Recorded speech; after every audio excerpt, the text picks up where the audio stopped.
Когда он узнает все цифры, он запустит ракеты. Неужели они не могут остановить его?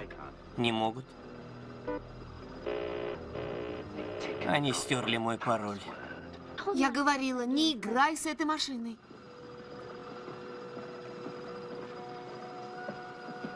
Игры. Игры. Попробуй. Привет, друзья, меня зовут Олег, и вы на канале Киногост. Военные игры 1983 года War Games. Фантастический триллер для всей семьи режиссера Джода Бэдэма с Мэтью Бродериком в главной роли. Позднее вышла новелизация под названием War Games, в русском переводе «Недетские игры» Дэвида Бишопа. Фильм выдвигался на премию «Оскар» в 3 номинациях: лучший сценарий, лучшая операторская работа и лучшее звуковое оформление. Премия «Бафта» за лучший звук. При бюджете $12 миллионов фильм «Военные игры» 1983 года в прокате многократно окупился. Только в Америке сборы составили около $80 миллионов.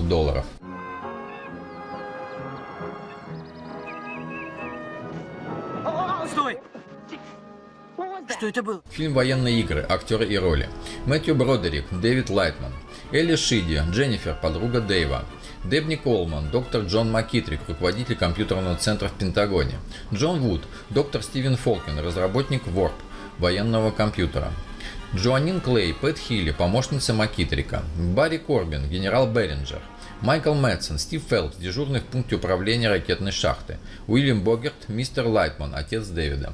Это командный пульт. Ответственный полковник Конли. Мисс Дейли, не хотите ли подойти и сесть в это важное кресло? Кнопки и тумблеры связаны со стратегическим авиационным командованием.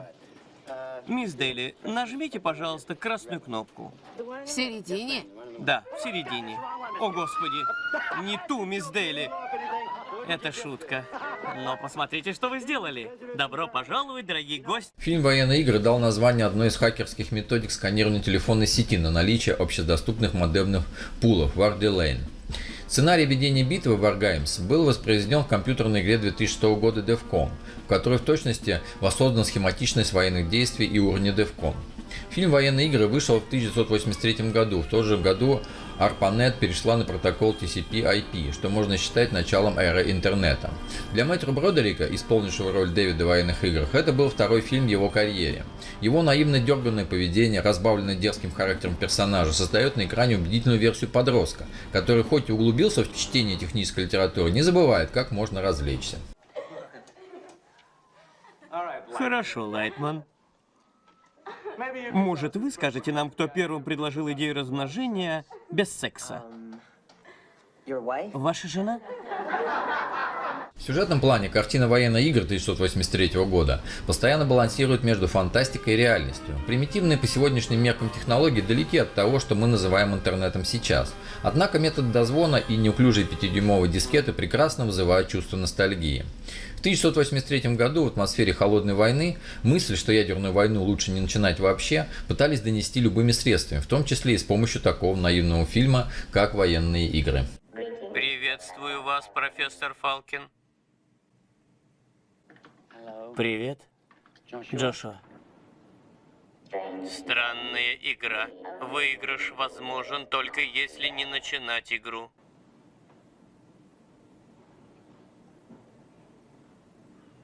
Не хотите ли сыграть небольшую партию в шахматы? «Военные игры» – фильм, пересказ. Американский школьник Дэвид Мэтью Бродерик увлечен компьютерными играми. Все свое свободное время Дэвид проводит за экраном монитора, между делом набивая руку в хакерских взломах. Однажды юному любителю сети удается подобрать ключ к необычной системе. Уверен, что это очередная разновидность игры, Дэвид на самом деле входит в секретную базу Пентагона. А то, что он принял за игру «Глобальная термоядерная война», оказывается тренировочной программой для новейшей оборонной техники с искусственным интеллектом. Увлеченно нажимая на кнопки, мальчик сначала даже не подозревает, что дает тем самым команды сложнейшей машине, от действия которой зависит мир на всей планете. А когда Дэвид осознает, в какую именно игру он попал, США и СССР уже стоят на грани начала Третьей мировой войны, и только случайность останавливает запущенные военные процессы. 5, 4, 3,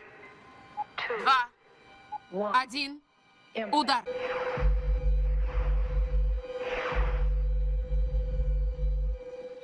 Это Хрустальный дворец. Вы все еще на связи? Наши мониторы показывают взрывы. Нет, сэр, взрывов нет.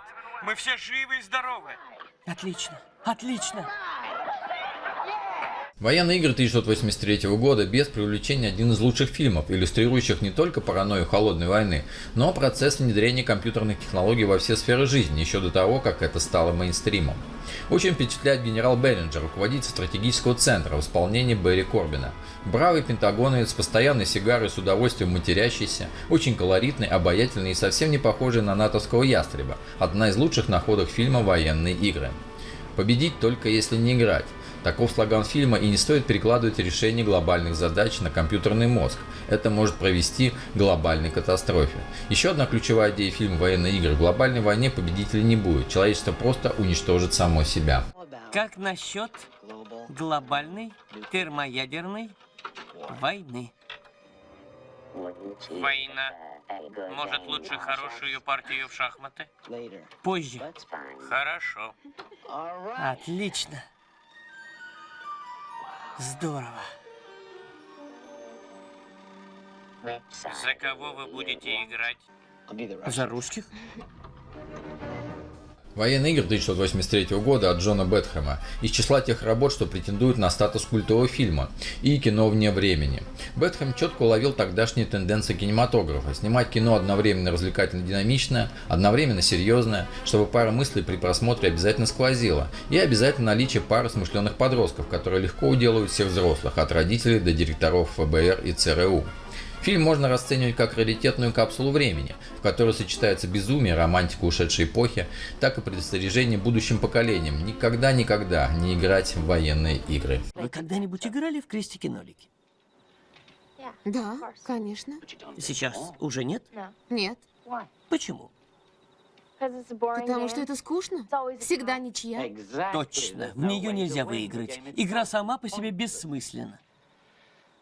Но военные верят, что они могут выиграть ядерную войну, что можно избежать непоправимых потерь.